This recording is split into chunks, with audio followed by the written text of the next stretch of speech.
Right, well, we are back on with another video. And guess what, guys? As if it wasn't good enough having one Maserati that doesn't work, we have got, unfortunately, another one. But we have had such a drama, Dan, with that other Maserati. For those of you who already follow the channel, you will know what we did with the Maserati. If you don't know, we purchased a Maserati from Copart as a locked car. We don't know anything about it, and then we uncovered a massive drama, which, to be fair, I'll link that video in after this one, so you'll be able to go back and see what we purchased from Copart, Dan, and the police paperwork we found in it. And then when we finally got it started, the engine has left the building. Didn't sound so good, did it? No. And then we found the engine bits in the back. Found all the engine bits in the back. They said it was locked and they didn't have any keys. But it's funny, isn't it? Because they purchased it, because it was a Copart purchase vehicle. Well, how would they have taken it then with no logbook, no keys and all of that? Yeah, you got it, guys. Exactly. And we fell foul, unfortunately, of the Copart purchased vehicle. And obviously, they knew full well that vehicle did not run. Stinks, it was as obvious as anything. But that is another video. We have been offered another non-running Maserati, and we thought to ourselves, we've got £5 worth of rubbish. Let's add another £5 worth of rubbish. So we've got 10 grand's worth of rubbish, Dan. But if we put them together, we can make £10,000 of working rubbish. He's a genius. Not rubbish. It's going to be a beaut. It's going to be He is a genius. And that is exactly the purpose of this video. We are going to combine two buckets of... No. Two lovely Maseratis.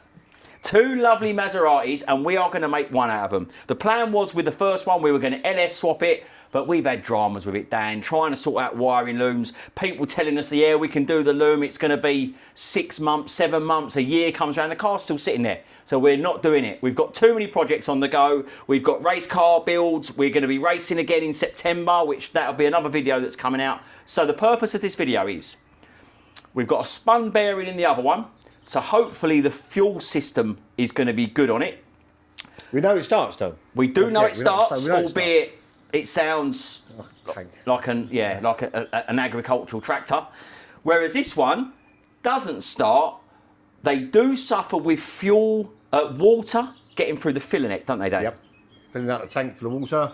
That water goes through to the high pressure pump and kills it. The high pressure pumps don't like running on water. And they tend to wear out quite quickly. And once that happens, you get the metal bits into the fuel system, injectors, etc. So if anyone who has owned a diesel Maserati Ghibli would probably have seen this on the forum. The fact that water gets into the fuel tank, it goes up to the pump, it destroys everything because it doesn't get lubricated, as Dan has already said, and then it takes out the pump. Now, they have tried to repair this on the water side, but when they found out the pump had left the building, the customer decided that he didn't want to proceed any longer. So we have ended up buying this from a Maserati specialist over in Tunbridge. Was it Tunbridge or Tunbridge Wells? I can never work these two out. Tunbridge. So we bought it from Tunbridge. It got dropped off to us last week. So the plan is now Euro Spares have sent us the parts, additional parts we need to be able to take the parts off the one outside, put it onto the one inside, and then we are praying to the Maserati gods that we have got one working Maserati out of the two, because we will be getting this one gone, and then we'll be working out what we're going to do with the other one, whether we buy another smashed up Maserati, because all the body panels on the other one is good. It's quite nice, isn't it, really? It's just the engine. It's just the engine. Or we go down the route of selling it for spares. So it is roasting hot in the workshop. Let's get this Maserati Ghibli stripped down. We're going to strip down the other one, and then we will take you through the video of how we get this one, hopefully, working. But what I will say is, and what is something that we come across all the time with these bloody Maseratis, they've got double glazed glass. So when you touch the handle, they drop down and they allow you to open the door. Now, when you've got a Maserati that doesn't work, the first thing that someone does, they walk up to it, pull the door, it breaks the double glazed glass. So unfortunately for us, we've got two cars with broken double glazed glass. So looks like we're going to be repairing that one also. So Dan, China, let's get stripping. Let's get stripping. For those of you who haven't seen it so far, this was the Copart purchased Maserati, which is the V6 diesel. As you can see, everyone who knows the video knows this registration. And when we tried to start this up, it had actually spun the bottom end bearing on here. So the plan is we're going to strip off all of the high pressure fuel stuff in here, and then we are going to transport it into the one we have just picked up from Maserati in Tunbridge. But you can see inside this one, this has actually got the chocolate seats, whereas the one in the workshop has got the black with the black. Still in lovely condition, this. I do like them blue clocks, which we haven't got on the other one, so hopefully we will be able to make one good one out of the pair. Okay, so it looks like Dan's been working out what we're going to need and what we're not going to need. Such a shame about this, Dan, isn't it? You know, Copart listed it as locked, didn't have a key, didn't have nothing. People have messaged the page saying, I know this car, and it was definitely given with a key. So, yeah, bit of a shame. So, we're just trying to get the high pressure fuel pump out first. Danny's just undoing all the lines and bits and pieces to it. But we have got the umbrella on us. Danny's working under the bonnet to try and keep the shade down. Got a little bit of shade on this one. Fortunately, these high pressure pumps are right at the front of the engines. It's nice easy to get to. Yeah. Yeah, so that one looks like it's being undone. Dad did say it was a bit of a funny smell coming from the fuel on this one, so hopefully this pump's going to be all right, Dan. Hopefully. It looks well, put it this way, we paid £137 for 6 copper seals, 6 bolts and a fuel filter. So I would hate to imagine how much that high pressure pump is at Maserati, Dan. Let's just pray. It's got to be, I reckon, 2.5, 3 grand.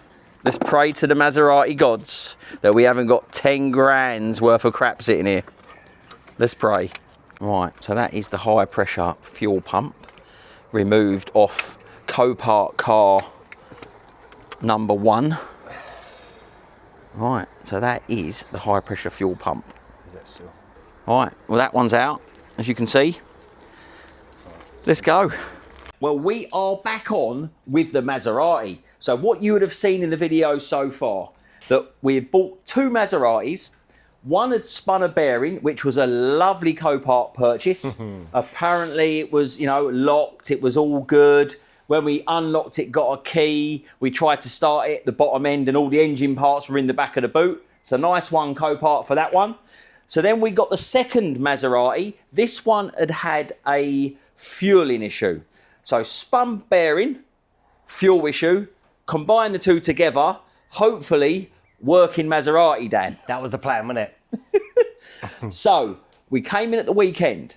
You would have seen in the video already, Dan was out there pulling everything apart, intake manifold, taking injectors out. We got a massive shout out to the guys at Euro Spares. They sent us down injector seals, injector bolts, and a fuel filter. So we could basically clean the whole fuel system out, Dan. The whole high pressure fuel system is, I won't say new, but it's off of the other car. Yeah. So I know everything that's back on this car is not contaminated. Yeah. On the high pressure side, so. And if you have a look in here, it is an absolute box of what we've had to remove. So the high pressure pump had to come out. Dan did take the solenoid valve out of there, and it was full of metal. Dan, it was, wasn't yeah. So Dan's done that. We've even changed the fuel rails because we didn't want any metal in there. We've changed all the injectors over. We have literally changed everything, Dan, haven't we? We've even gone to the point of removing the pump out the back of the tank, draining the whole tank. Saddle tank as well. Yeah, the whole saddle tank. Sides. And we were both in there. I did one side, you did the other, and we've completely cleaned the whole fuel tank out, Dan. Yep. So it was a bit of a job. Now, Dan, then we popped some fuel in it. We've pressured the lines into a container. And now, Dan. To be fair, I've done one of these already, and this is another little bit just to make sure, because the other one was, yeah. So now. Looks good, didn't it? we have got no bits coming through in the fuel. So this is going to be the first startup of the Maserati for us, Dan. We primed, We primed it. and primed and primed, and I reckon it should start. Yeah. Fingers crossed it's going to start. Otherwise, we have got 2 lemon Maseratis. What are the odds of that, people? So, with our very tasty Maserati key, That's a proper one there. that is a very tasty Maserati key. In fact, I don't even want to know how much that is. So, are we ready? Are we going to do it? What do you reckon? Is it going to start? I hope so. Well, this could be first startup. What are we saying? Are you ready, everyone?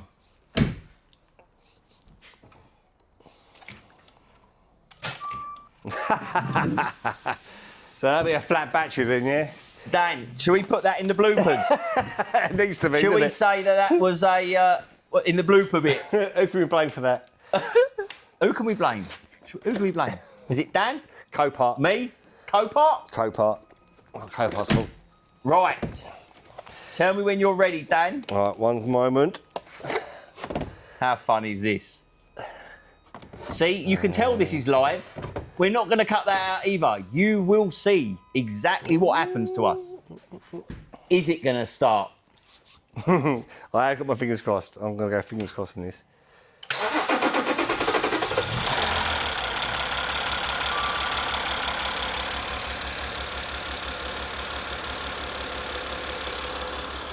How good does that sound?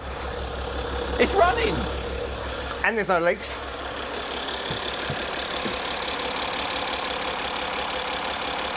And it doesn't sound like it's got a problem, like engine-wise.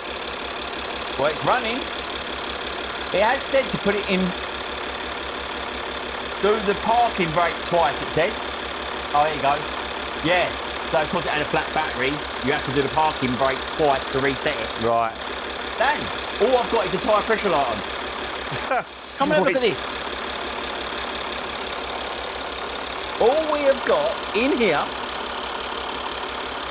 tyre pressure light, routine maintenance, but we know we're just going to service it anyway. We've just done the oil, we've just got a filter coming, but yeah, Awesome. we have a working Maserati. So we have cobbled together That sounds good. I'm really happy with that. 2 lemons into one. Does that make lemonade? Have we just made lemonade, Dan, with 2 lemons? But when you do get thrown a lemon in life, you have got to turn it into lemonade. And sometimes, you know, we had a £5,000 car, which was an absolute lemon, and they know full well what they did to us down at Copart. So sometimes you have to keep going to try and recuperate. Because I'm not a gambler, really, innit? So we will get this done. We're waiting for an air filter to turn up, a pollen filter to turn up. We've done the oil and the filter. Yep. We've done a fuel filter. Yep. This car will be going off to have the MOT done. We've just put AdBlue in it as well. Yep. So AdBlue's good, and no AdBlue lights on the dash. Good. So we put AdBlue in it as well. So yeah, it's going to be ready for its final drive before getting ready to be sold. Where's the AdBlue tank? Oh yeah, don't. If you want to put AdBlue in a Maserati, you've got to go to the boot, pull up a rubber cap, take the little blue cap off, and try and fill it without spilling it all over your It's boot. got that special little thing, isn't it? That little grey adapter that goes into it, so you can then get the tank. But listen, picture this. You're in your Maserati, suited and booted. Oh, I've got to get AdBlue. No worries. Come out with AdBlue and pour it all over yourself. Because I did. And I'm not wearing a suit. So, guys, thank you so much for following us on the social media. We have had, well, I don't even think we want to be called Maserati specialists. I don't think we want that title, do we? I definitely don't know. But it is thanks to you guys that keep liking, sharing and subscribing, which allows us to keep doing what we're doing. So, what would you like to see next on the channel? Let me know in the comments below. And in fact, I think the next project is the BMZ Z1. It is, yeah. See you soon, guys.